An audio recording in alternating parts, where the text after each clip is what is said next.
Hello, sports lovers. Welcome to Africa's first choice online sports portal. Today's episode, we are going to discuss amateur boxing in Ghana, with the main focus being Freezy Macbones, also known as Seth Jima. The whole team have touched down in Dakar, Senegal, as they seek to secure qualification for the Olympic Games expected to happen in Paris. Before I get into details and talking about Freezy Macbone and the pressure upon him to deliver, first let me give you the list of contingents that are expected to represent Ghana in Dakar. First, with the black hitters, I start with Janet Aqua, who would be competing at the flyweight division with a weight limit of 51 kilo. Ramatu Kwe, bantamweight, the weight limit is 54 kilo.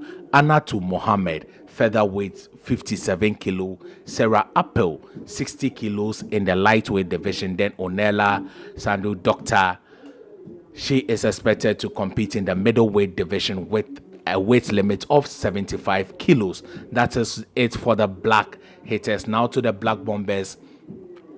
I start with Theophilus Alote, flyweight, which is 51 kilos.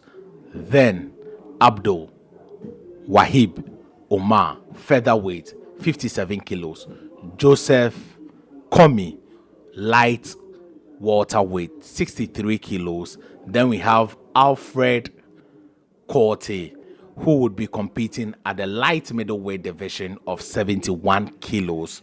Then we have Seth Jima, the main focus of this particular episode, who would be competing at the light heavyweight division of 81 kilos. Then Jonathan Tete, who would be competing at the heavyweight division, also known as the cruiserweight division of 92 kilos. Then David Bawa Akan Colin would be competing at the super heavyweight division. So these are the men representing the Ghana Boxing Federation, or the flag of Ghana at large.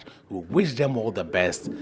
A lot of people have been asking me about the new sensation, the welcoming ceremony of Freezy Macbone into the Black Bombers, and what I'd make of it. I think it is good. It is good to have everybody on board. All your available talents must be on board in order to secure qualification to the Olympic Games. There is absolutely nothing wrong with that.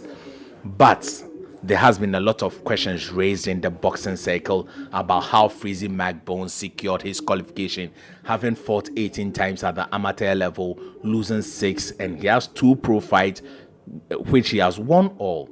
Now, back in the days, when you turn pro, you can no longer become an amateur fighter, but these days it is allowed. Now to the main focus of the video, Seth Jima. Seth Jima, like I said, has had 18 amateur fights.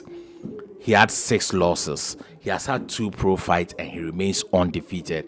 But Seth Jima is very late to boxing. He started boxing whilst he was 26 years old and he is now 34 years old. So Seth Jima has been a boxer for 8 years now. And he looks very exciting when you watch him. He comes with an aura of charisma, and he is very humble watching him from a distance. I've seen a couple of interviews about him, the recent one on Donus Corner's Facebook channel. I think that Seth Jima's inclusion is in the national team is good, same as Dr. Onela. These are 2 foreign-based fighters that have been dubbed into the team.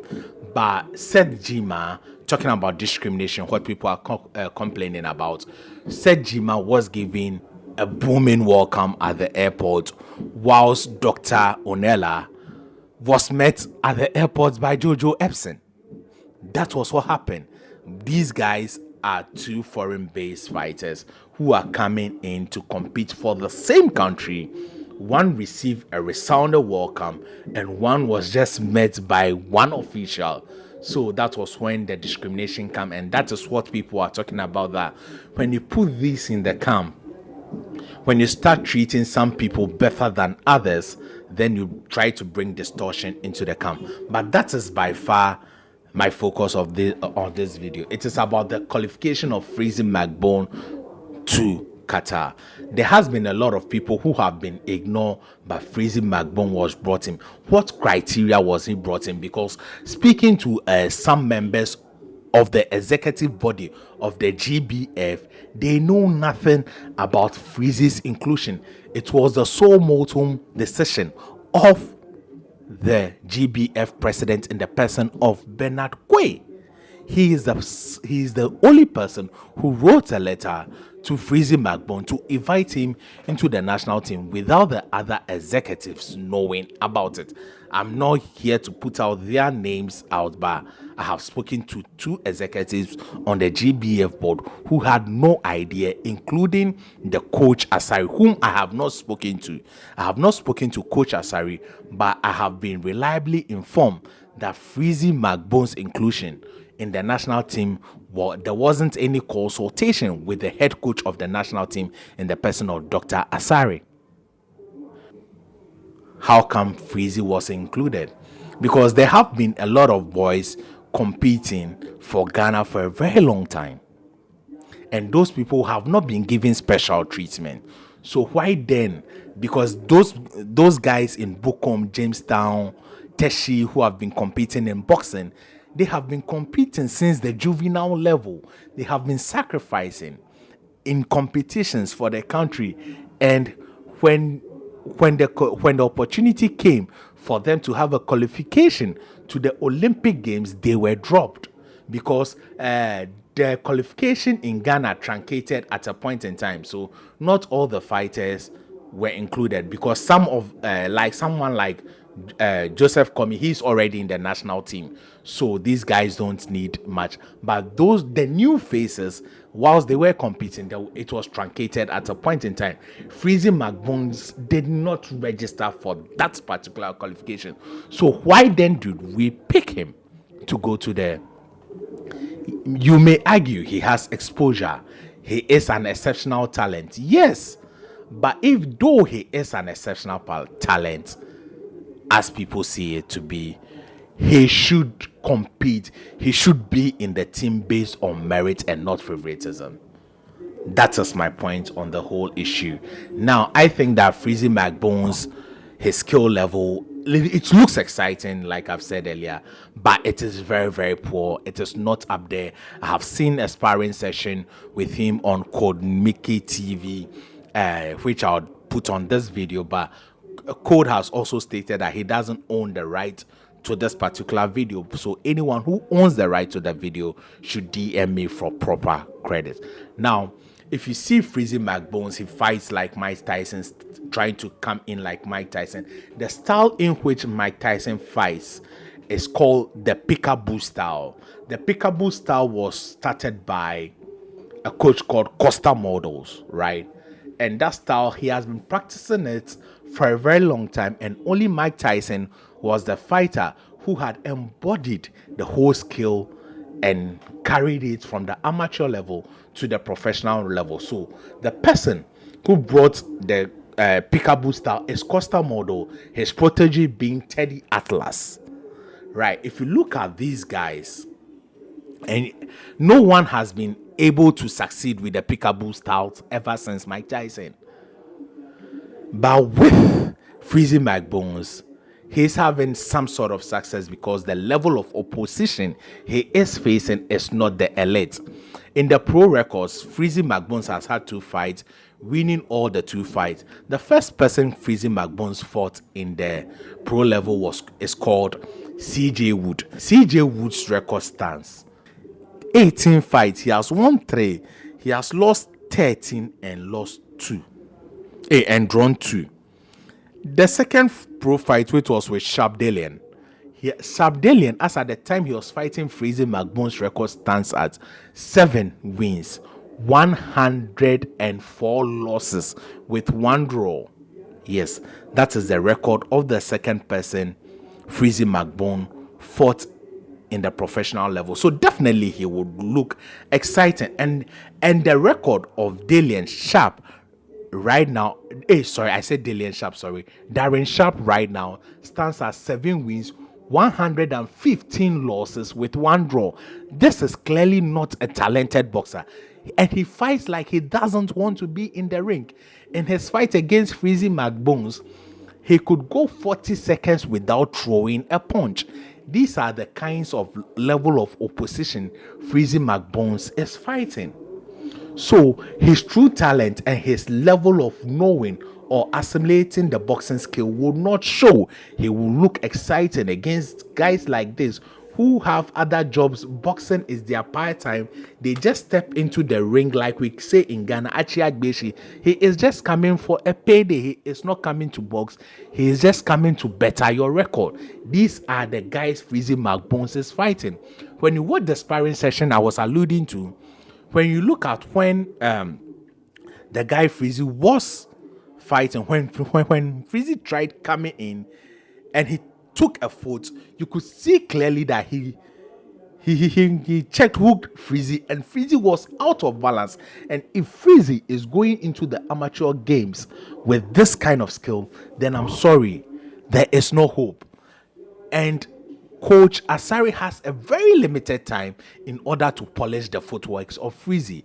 He is fast, he has punching power, but you need to land the punch in order for it to have an effect.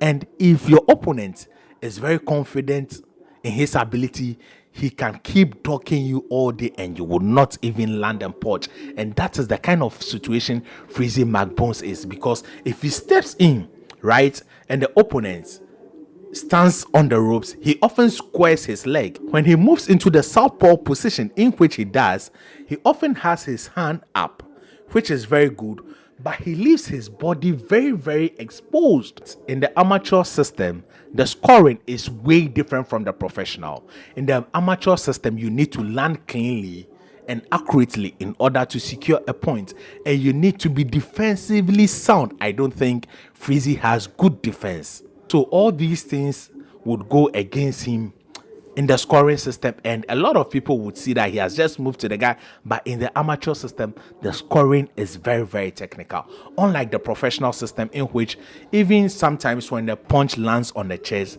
some judges will regard it as scoring. Freezy Macbones is expected to compete in the lightweight division, which is a very stark division when it comes to the amateur level, especially with the Eastern Europeans. In that division, they have a lot of people who have over 200 fights, 300 fights. Some have about 350 fights. They may have lost just 2 or 3. So it's a very stark division in which Freezy is going to compete in if he's able to secure qualification from Dakar, Senegal, which I hope he does, and I think he will. But the problem is with the Olympic Games, there is not enough time for Coach Asari to polish him for him to become a top fighter, for him to earn a medal for Ghana. And I think there's a lot of pressure on Freezy based on the fanfare that welcome him to Ghana. Yes, because there's a lot of expectation. A lot of people think that he can be the one to win a medal for Ghana after Samuel Techi. But I beg to differ. I don't think Freezy can win an Olympic medal with the level of skill he has today. He can qualify for the Olympic Games, but I don't think he can win a medal if he still maintains this level of skill. He needs to polish his skill, and he needs to do that very, very, very drastically. He needs to abandon the Mike Tyson style. With the little experience he has gained in boxing, he should transform his style and become an all-round fighter, because trying to be Mike Tyson wouldn't help you. Even Mike Tyson, with the peekaboo style, slowed down in his latter days because the peekaboo style involves a lot of energy. And at age 34, Freezy does not have that energy to maintain. That is the truth. So I think that he can secure a qualification to the Olympic Games, but I don't think he can win a medal in the Olympic Games. But it's boxing. They both have 2 hands, and he can land a clean punch, and a boxer would go off. But now to the GBA and the GBF. The difference between the GBA and the GBF is the GBF supervises the national team, just like the Black Star, whilst the GBA supervises the professional fighters, just like the Ghana League board. So that is the difference. Freezy wanted to, at a point in time, fight as a Ghanaian professional. That was when the president, Abraham Kote Nikwe, said he is not the one going to contact Freezy. Freezy must be the one who will request for a license. And a lot of people took Abraham Kote Nikwe on from a naive point of view, and that is how it is done. There are people of other nationals who hold the Ghana license, and that is how is you request for it and it's given to you. We have British citizens fighting with the Ghana license, that is they are fighting under the jurisdiction of Ghana. We have this guy from Tanzania, I've forgotten his name, he also fights with the Ghanaian license, and we have some couple of Togolese and Beninese who fight with the Ghanaian license. So that means when they go and compete, they send a percentage of their purse to the Ghana Boxing Authority. But we have Ghanaians who also don't fight with the Ghanaian license, like Richard Comey. Richard Comey is Ghanaian, but he doesn't fight with the Ghanaian license. So it's normal. So if Freezy wanted to turn professional, as at that time where it caused a lot of controversy, Freezy Macbones should have requested the GBA for a license and not the GBA contacting him to represent Ghana. No, if somebody wanted him to represent Ghana proper, then it should be the GBF, and that was exactly what the GBF president did in the person of Abraham Kwe. But the problem with that was Freezy did not go through any qualification system, so we don't really know how good Freezy is, because you wouldn't get a lot of his amateur fights online to see his quality, but per his pro fights that we have watched, I don't think Freezy can win an Olympic gold medalist.